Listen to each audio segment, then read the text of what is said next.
Olá, meu querido e minha querida. Hoje eu estou aqui com Pedro Ivo, CEO da FishX, é uma startup de tecnologia, e a nossa pauta de hoje é relacionamento com o cliente e tecnologia. Pedro Ivo, muito bem-vindo, obrigada por aceitar meu convite. Seja muito bem-vindo ao blog Marketing Gentileza. E o nosso papo aqui hoje vai ser um papo descontraído, onde ele vai falar pra gente sobre o relacionamento em uma startup que é de tecnologia. Laís, primeiramente, obrigado pelo convite, a gente que fica extremamente feliz aí com o convite e com certeza absoluta ficaremos mais felizes ainda de compartilhar um pouquinho da nossa empresa com todos vocês que acompanham o blog Marketing Gentileza. Então, eu sou Pedro Ivo, sou CEO da FishX, a gente já está no mercado de tecnologia há mais de 17 anos, especificamente Cybersecurity, a gente tem mais de 15 anos nesse mercado. E a gente está aí na FishX há 1 ano e meio, empresa recém-lançada, um produto que já está rodando em mais de 52 grandes clientes, empresas como Banco Central, JBS, Editora Abril, Grupo Latam, Gerdau, enfim, Allianz, são grandes contas que atuam fazendo uso da nossa solução. E o que é que a FishX se propõe ao mercado? A FishX se propõe em estabelecer a cybersecurity para pessoas. Então a gente acaba fazendo uso de conhecimento, simulação e engajamento das pessoas para que o tema de cibersegurança seja um tema em voga dentro das empresas. Então nós temos uma relação, sim, extremamente B2B, nossa venda é 100% empresa para empresa, mas a gente utiliza das pessoas para que elas possam ser engajadoras e fatores primordiais para estabelecer um nível de segurança digital equivalente aos níveis de compliance que são exigidos nessas grandes contas que a gente atende, grandes clientes. E como que vocês se relacionam diariamente com os clientes de vocês? Bem, como aparentemente pode até parecer, B2B não é uma relação fria. Apesar de ser só empresa para empresa, como o próprio nome diz, está longe de ser isso. Eu costumo até dizer que empresas pagam a conta, mas quem compra são as pessoas. Então a nossa relação ela é muito próxima com todos os interlocutores, que a gente tem que executar reuniões, demonstrações e convencer internamente sobre o aspecto que a nossa solução atende e ajuda a resolver o problema de cybersecurity dentro das empresas. Então a gente tem uma interação humana que a gente costuma chamar de high touch, de alto toque. Realmente a gente precisa estar muito próximo e interagir, tanto via videoconferência, via e-mail, mas também presencial, enfim, uma série de formas que a gente utiliza hoje para poder estar próximo do nosso cliente. Primeiro porque temos que estabelecer o primeiro rapport, a gente tem que ter ali uma geração de empatia inicial muito assertiva, para depois a gente partir para um processo de geração de credibilidade que vai consequentemente gerar confiança naquela relação. Então, de longe, a questão de ser uma venda B2B nada tem a ver com uma venda fria, muito pelo contrário, é uma venda que é feita muito próxima e realmente depende muito da interação entre pessoas.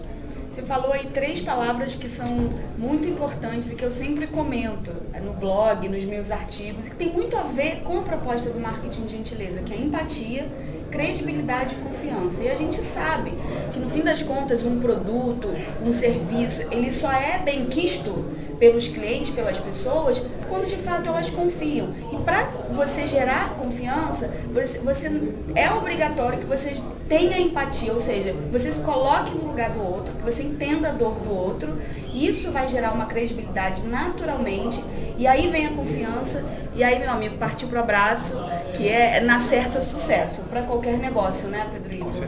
E agora, vocês que são uma startup de tecnologia, a gente está falando de relacionamento, qual é o principal desafio que vocês enfrentam atualmente nessa questão do relacionamento com o cliente, já que hoje a comunicação, o atendimento é virtual. Isso não significa que ele não seja real, Muito pelo contrário, é onde a gente mais tem feito negócio, é onde a gente mais tem feito contatos e gerado negócios também. Então qual é o principal desafio de vocês nesse aspecto do relacionamento?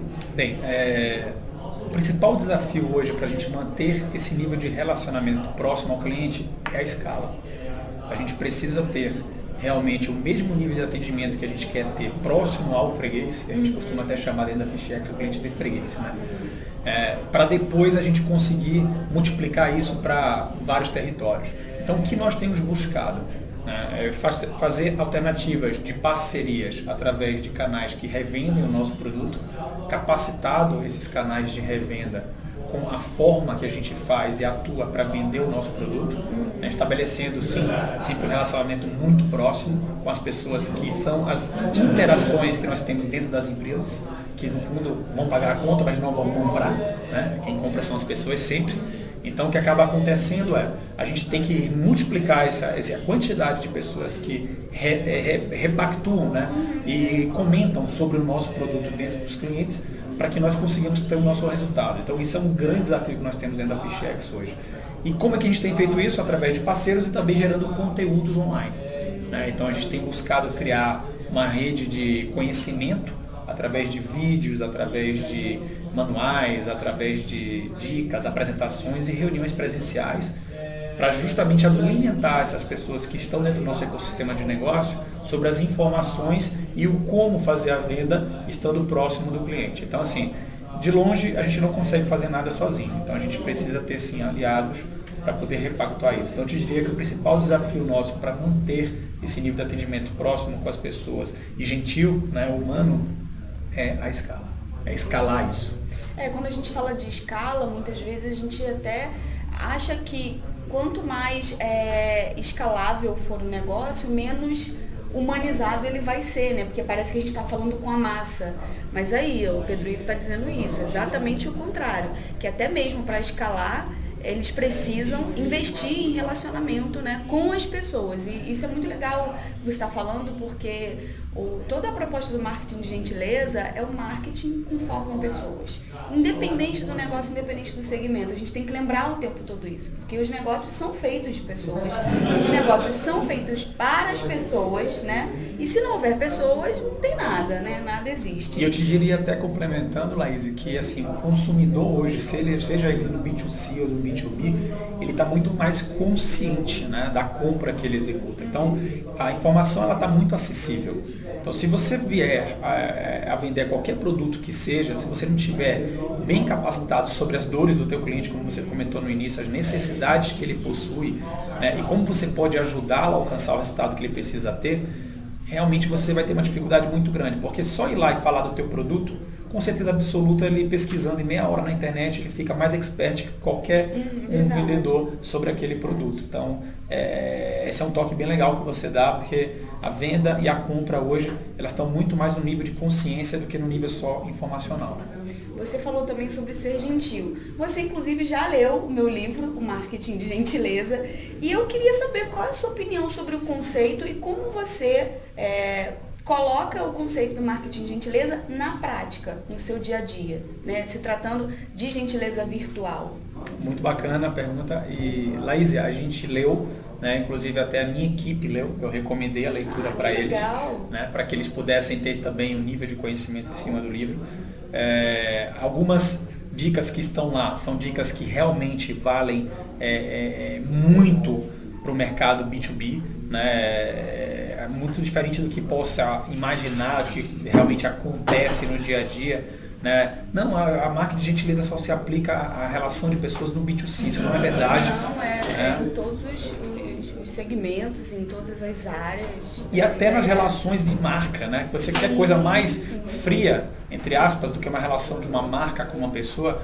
E a gente vê aí empresas fazendo isso de uma forma primordial, né? Casos da Apple, tem verdadeiros Apple maníacos. Então, ou seja, é uma relação muito além do consumo tradicional. Então, assim, no B2B, tudo bem, ninguém vai fazer fila para comprar o teu produto numa loja, porque ele não está à venda numa loja.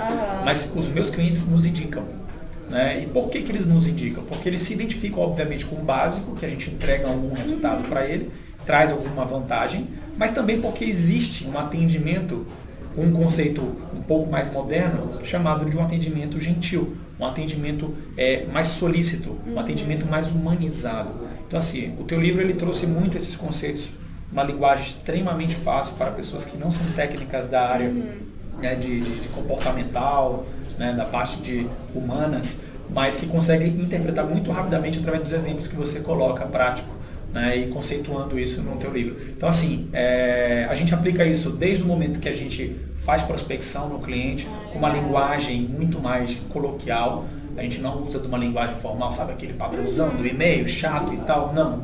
a gente já começa uma quebrada com um sorriso ou colocando algum termo um pouco menos formal, e aí a gente já capta a atenção do cara, escrevendo sempre em poucas linhas e sempre que possível depois direcionando ele para uma trilha de inbound marketing, que aí já vem todo o conteúdo um pouco mais avançado. Mas a gente sempre teve essa pegada mais pessoalizada no tato com o cliente. E também nas reuniões presenciais a gente usa e abusa de linguagens, né, que tendam a levar o nosso produto para uma pegada um pouco mais humana, um pouco mais do dia a dia, um pouco mais sutil, né? Isso tem surtido efeito, os clientes têm elogiado bastante e têm até recomendado, né? Eventos, a gente tem feito eventos um pouco menos carrancudos, aqueles eventos muito formais, nossa forma até de se vestir, isso impacta muito, né? Então, ou seja, todos esses termos integrados e cada uma dessas ações, né, isoladas, elas se conversam. E ao passo que elas se conversam, você cria uma marca. E a gente tem criado uma marca no mercado que é considerado extremamente frio, como Cybersecurity, uma marca benquista, uma marca querida. Tanto que exatamente, a gente sabe... por isso que eu quis trazer você para cá. Na verdade, eu estou aqui no escritório dele, é um coworking super bacana, de uma aceleradora. Mas a minha intenção era falar com você justamente porque as empresas de tecnologia têm esse, vamos dizer, estereótipo, né? Esse estereótipo de que são frias. E eu tenho buscado conversar com pessoas que tenham cases interessantes para mostrar, porque nem sempre as empresas, por elas serem de tecnologia ou até de outras áreas que teoricamente, né, que aparentemente são mais frias, na prática às vezes elas não são. Não né? são. Quer ver uma ação que a gente fez bem inusitada, Laís? Um cliente nosso muito grande, né, da área de industrial, ele tinha uma necessidade de fazer algumas campanhas com a nossa solução em um determinado horário e pediu até um suporte nosso e tudo mais e tal. Nós fizemos esse suporte, né, que não estava incluso no formato de assinatura dele. Acompanhamos toda a ação remota e quando nós fomos fazer a reunião presencial, a gente levou, né, umas pizzas e até umas cervejinhas para poder degustar lá durante a reunião e todo mundo poder compactuar naquele processo. Obviamente que foi combinado antes, porque você vai levar alguma bebida alcoólica, entrar alguma comida, uma grande empresa tem que avisar. Mas nós fizemos uma ação bem legal e a equipe dele que não sabia, né, ele sabia, mas a equipe não, ele era o gestor. Então acabou gerando uma grande empatia ali também. Então assim, são coisas inusitadas. Ligar no dia do aniversário, tratar bem, eu acho que isso é tão básico. Se você não faz, tem que fazer. Mas tudo bem, mesmo que você esqueça, de repente, alguma vez de ter feito ou parabenizado um cliente seu, não tem como você voltar atrás. Mas pensar fora da caixa é essencial. Então, às vezes, são coisas inusitadas que marcam. Né? Você faz uma ação, por exemplo, como nós fizemos outro dia numa cervejaria artesanal com food truck misturado com artista plástico e videogame.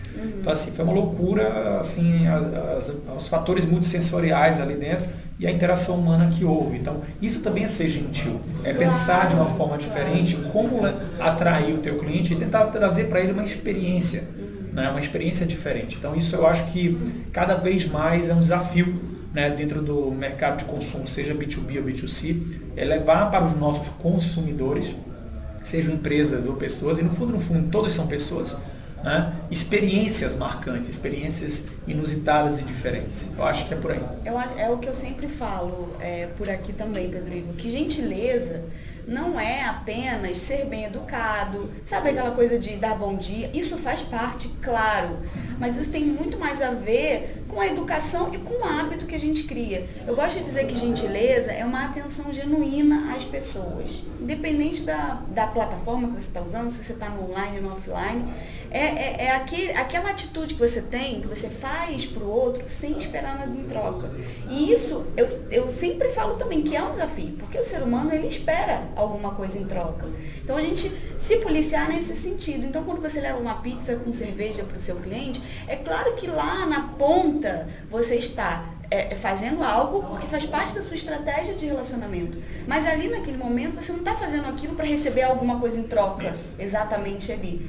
Então é muito importante ter essa consciência do que é gentileza, do que é o marketing de gentileza, de fato na prática desse relacionamento, desse atendimento, né?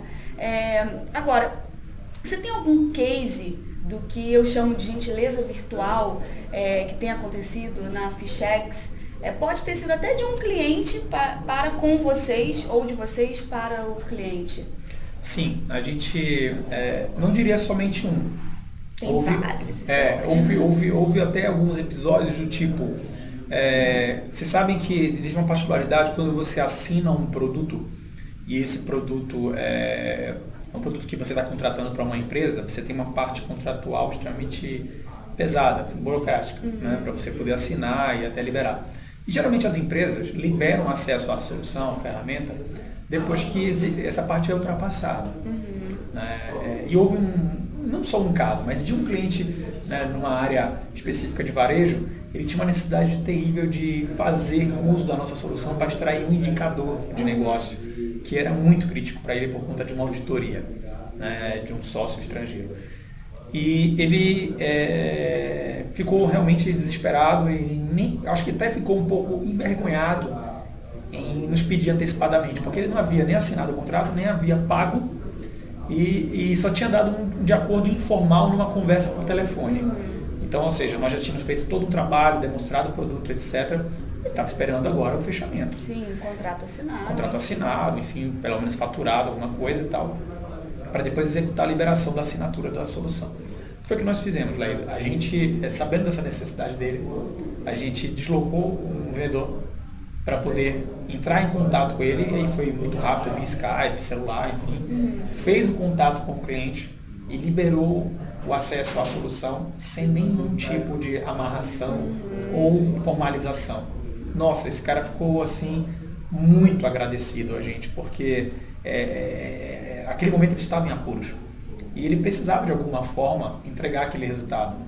Se ele deixou para trás, não entregou, a gente não sabe se de repente ele deixou para cima da hora para fazer a ação. Mas o fato é que nós percebemos aquilo, tivemos ali um pouco de percepção, de sensibilidade, eu diria isso, que se você não tiver sensibilidade é difícil ser gentil, né? E depois a gente partiu para a prática, fizemos a gentileza de liberar o acesso para ele e executar o teste. Um outro exemplo que aconteceu, inclusive ontem, de um cliente nosso de mídia, que está numa situação bem difícil financeiramente dentro da área. Ele já estava utilizando a solução e ele precisava e queria muito renovar, mas não conseguia. Então ele formalizou para a gente ontem de manhã que não iria renovar porque realmente a situação da empresa estava bastante complicada e ele não poderia renovar com a gente e não cumprir com o acordo. Eu achei super legal a postura dele, foi super ética e tal, mas nós também não queríamos perder o cliente, né? E a gente pensou assim, cara, legal, esse cliente não tem como pagar nada para a gente esse ano, eles pagaram no passado, contrataram, a gente deu um belo desconto, esse ano seria um ano que talvez a gente poderia até crescer o contrato, não aconteceu. Enfim, nós podemos tomar a decisão de deixar esse cliente lá, ele estaria super feliz, né? Nós ajudamos ele, até aqui nos colocaríamos à disposição. Não, a gente não ficou contente com a situação e queríamos encantá-lo. O que nós fizemos? Liberamos o acesso à ferramenta para ele gratuito até o final do ano e no ano que vem a gente volta a conversar. E ele manteria os indicadores dele que eram importantes para a área dele e para a área do gestor dele também, para resolver o tema relacionado a cybersecurity para pessoas. Esse cara ficou super feliz com essa atitude e para a gente, óbvio, custou alguma coisa? Custou, mas foi com certeza uma gentileza que nós causamos dentro daquela ação que ele, independente de qual empresa ele esteja, seja nessa, né, no ano que vem, se Deus quiser, mude o cenário econômico deles, ou seja em outra empresa, ele nunca vai esquecer da gente. Certamente. E olha só que interessante, duas observações que eu faço sobre esses cases que você acabou de citar. O primeiro é que você confiou no seu cliente. E isso é fundamental para as marcas, porque as marcas, as empresas, enfim, as organizações, as corporações querem o tempo inteiro o quê? Que os seus clientes confiem nelas. Mas como que os nossos clientes vão confiar na gente se a gente não confia neles? Tem que ser uma relação, uma relação uma via de mão dupla. Tem que ser recíproco. Você não consegue estabelecer um nível de confiança se você não confia no outro. Então essa é uma observação que eu faço. E a outra, que é desse cliente que falou que não ia renovar, que vocês absorveram uma dor do cliente. E essa dor, de fato, ele nunca vai se esquecer, mas ele vai lembrar muito mais da alegria, né, de ter podido contar com vocês. Se amanhã ou depois ele vai estar nessa empresa ou não, não importa. Porque o que importa é o foco na pessoa, né? Não na organização em si que ele se encontra, né? Muito bacana, acho que isso aí fica uma mega dica, né? Pra gente que trabalha não só com marketing, mas que trabalha de frente ali, se relacionando com o cliente, atendendo. Sensacional. Eu acho que a gente precisa ouvir mais cases como esse para mostrar que o mercado não precisa ser tão rígido, né? Não precisa ser tão formal, sobretudo no momento que a gente vive no nosso país. A gente precisa ser um pouco mais flexível, né? Isso não quer dizer que a gente tenha que sair, gente, por aí, dando descontos e fazendo coisas gratuitas, porque eu tenho que ser gentil. Isso tem que ser algo analisado, tem que ser algo que seja conversado dentro de uma equipe, porque senão também você pode quebrar a sua empresa. Mas enfim, fica aí a dica do Pedro Ivo, que vamos ver, a gente vai acompanhar, depois eu quero até saber como que foi esse desfecho, né? Agora, Pedro Ivo, a gente está finalizando. Eu queria que você, enquanto empreendedor, falasse pra gente aqui qual a dica que você dá hoje para os empreendedores que estão começando um negócio em relação ao atendimento ao cliente, ao relacionamento com o cliente, aquela dica que você gostaria de ter recebido lá no início, quando você fundou a sua empresa. Qual dica que você dá para esse empreendedor que é, assim, crucial para ele ter sucesso no negócio dele? Nossa, pergunta. que responsabilidade, né? Bem, obviamente que não existe uma fórmula, né, pessoal? Mas assim, eu poderia falar que em termos de ensinamento, o que eu mais tive em termos de ensinamento nessa minha vida empreendedora, depois de 5 empresas, né, seria a gente ter 2 coisas em mente. Né? A primeira é o seguinte: o empreendedor, ele nada mais é do que um realizador. Ele não é ninguém especial, ninguém com superpoderes. Ele é uma pessoa que tem uma persistência muito grande e uma automotivação, uma capacidade de ultrapassar barreiras e dificuldades de uma forma mais rápida e mais leve. Então eu diria que o empreendedor é isso. Né? Então pensando nisso, o empreendedor ele precisa ter na visão dele a humildade, ele precisa ter na visão dele a capacidade realmente de interagir com as pessoas de uma forma realmente gentil, ou seja, de uma forma fidedignamente gentil. Né? Porque não adianta você parecer gentil com as pessoas e lá por dentro você tá xingando o cara, sabe? Aquela coisa forçada, né, Laís? Tem que ser genuíno. Se não for genuíno, se não for fidedigno, realmente você não consegue ter algo muito próximo do sucesso, né? Eu diria que as pessoas percebem. Nós temos capacidade antropológica, né? Já está dentro do nosso DNA, de identificar situações de perigo. E uma delas é a falsidade, né? Então não adianta você fazer nada que seja falso. Então, ou seja, capacidade de realização é o que é um empreendedor. Ser fidedigno, ser genuíno é uma coisa extremamente importante. E 3, né, nunca deixar de ser humilde. Porque, assim, a gente, enquanto tem empresa, a gente passa por inúmeras situações de vaidade. Né? Você é dono da empresa, você tem funcionários, você tem fornecedores, você tem clientes. E vão ter várias situações com as quais, né, você, enquanto empreendedor, vai sentir o teu ego aflorar. Não deixa ele aflorar, segura. Porque, no final das contas, tudo que vai traçar o teu sucesso, seja financeiro, empresarial, pessoal, vai ser as realizações que você vai executar. Né? Então não adianta de nada, por exemplo, você ter uma empresa extremamente bem sucedida e um fracasso familiar. Então não justifica da mesma forma o outro lado. Né? Então você tem que se preparar muito bem, se capacitar muito bem, né? Lidar muito bem com as pessoas e automaticamente também gerar dentro de você a capacidade de ultrapassar as barreiras, mas sempre respeitando muito o ser humano. Né? Então, ao defrontar com problemas, ataque os problemas, não ataque as pessoas. E ao se defrontar com situações que o teu ego aflorou, coloca o pé no chão, porque você não é tudo isso. Né? Você está aqui de passagem, todos nós estamos aqui de passagem, então a gente tem que ter humildade sempre na vida. É isso. Querido, muito obrigada, adorei o nosso papo. Mais uma vez, olha só onde a gente termina uma conversa? Pessoas, né? A importância da gente ter isso em mente e no nosso coração também. Um cara aqui de tecnologia, né, que a gente poderia pensar um cara super frio, mas não, ele está mostrando aqui que é muito diferente a realidade dele e que a gente aprenda com essas 3 dicas, principalmente que ele acabou de deixar aqui pra gente. Obrigada, pessoal. Até o próximo vídeo. Espero que vocês tenham gostado.